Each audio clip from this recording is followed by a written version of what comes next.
ਲੋਕਾਂ ਨੂੰ ਤੰਗ ਕਰਨਾ ਹੋਰ ਪੱਤੀ ਮੰਗਦੇ ਹੋਣਗੇ। ਨਹੀਂ ਕੋਈ ਪੱਤੀ ਸ਼ੱਤੀ ਨਹੀਂ ਤੇ ਕਿਉਂ ਕਿ ਕਹਿੰਦੇ ਨੇ ਸਹੀ ਨਹੀਂ ਹੈ ਗਰੀ। ਸਿਹਤ ਵਾਸਤੇ ਬੜੀ ਅੱਛੀ ਚੀਜ਼ ਹੈ। ਬਾਕੀ ਐਸੀ ਕਿ ਗੌਰਮੈਂਟ ਦੀ ਇਦਾਰਾ ਹੈ ਨਹੀਂ ਲਾਉਂਦਾ ਇਹ ਵੀ ਨਹੀਂ ਗੌਰਮੈਂਟ ਦਾ ਇਦਾਰਾ ਹੁਣ ਮੈਂ ਆਇਆ ਗੌਰਮੈਂਟ ਦਾ ਇਦਾਰਾ ਕਿ ਮੈਨੂੰ ਕੀ ਕਹਿਣਗੇ ਮੇਰਾ ਨਾਮ ਲਾਓਗੇ ਨਹੀਂ ਹੈ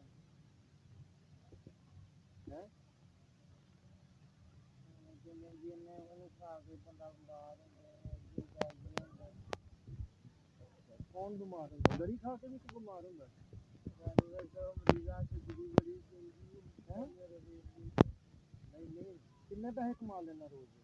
ਮੈਂ 1500 ਕਮਾ ਲਿਆ 1500 ਕਮਾ ਕੇ ਰੋਜ਼ 200 300 ਸਾਰੀ ਕਰੀ ਹੈ ਉਹ ਤੇ ਸਿਰ ਖਾ ਨਹੀਂ ऐसे तो बड़ा मुश्किल है पैसे कमाना नारोवाल से बड़ा मुश्किल हो जाता है मैं उन्हें भी मरीज क्या दो अच्छा मरीज के तो एडी दूरों आना उसे भी तो अस्पताल है इधर ही 10-12 साल तो उसे तो अस्पताल सुखवाई नालों सोना है तहसील हेडक्वार्टर अस्पताल है वैसे भी उसे रात बड़ा रश होंगे उस नाले बड़ा शौक खाते ने जेड़ा ना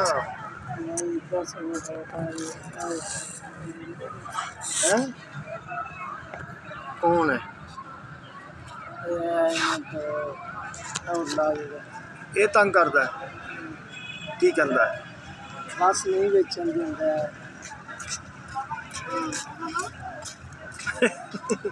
तू तो इंज घबरा गया नहीं काटी उन्हें मैं तो देखिए हथ रख लिया वो कहते कख नहीं कहने बाहर चल बाहर कट के रौंदे फिर वो या गेट के उत्ते खलोता है वो मार्च कहानी स्कूल ला के दाल आ के आई कई तो अंदर डॉक्टरों के कमरे च जाके भेजते इधर मरीजों का रश पिया होंदा इधर वो जाके अपना आहो पहला इंडिया महीना होया डॉक्टर अच्छा अच्छा उधर डॉक्टर चेक कर रहा होंदा सी ते नाल खलो के अपना दाल सेवियां बेचन दे होंदे डॉक्टर कहता नहीं जहाँ मैंने चेक कर दिया गिरी खवा दे बोले बच्चे किन्ने तेरे 50 बच्चे हैं 50 बच्चे बच्चे होए मैं यहाँ पे बच्चे हैं शादी नहीं हुई शादी करानी नहीं शादी भी नहीं हुई बच्चे भी कोई नहीं शादी करा लांगे शादी केड़ी उम्र होगी सही स्कूल कमाई का खाई पी का नहीं तो जिन्हों की शादी हुई होंगी उन्होंने नहीं कमांदा मेरे मजा जमल परिवार की शादी सारे ना मैं तो सही दसा किन्ने पैसे कमा 3000 कितने 3000 रुपया जरा मैं 32-33 रुपया मैं घर जा खा सही घर में देना होंगे सिर्फ 1000 सही बाकी मैं जमा करी जाना बस शादी वास्ते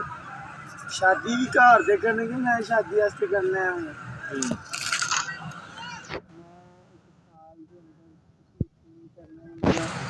मैं घर दिहाड़ी देन तो लहरा होंडा ले अच्छा वाह 2 लाख दे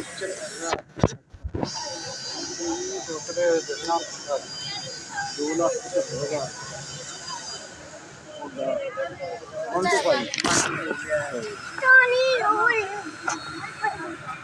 दाल गरी खा लो ताज़ी गरी खा लो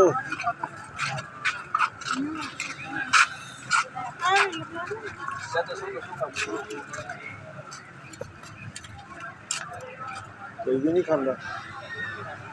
मेरे को डर गया मैं बस घंटा 2 बार लाना होंगे सही है फिर मैं सीधा गड्डियां दे कर जाना अच्छा अच्छा मैं पिंडा छुट्टी हो जो बच्चों हो गई 2 बजे तो बाद मैं पिंडा रुपया 1000-1200 खाली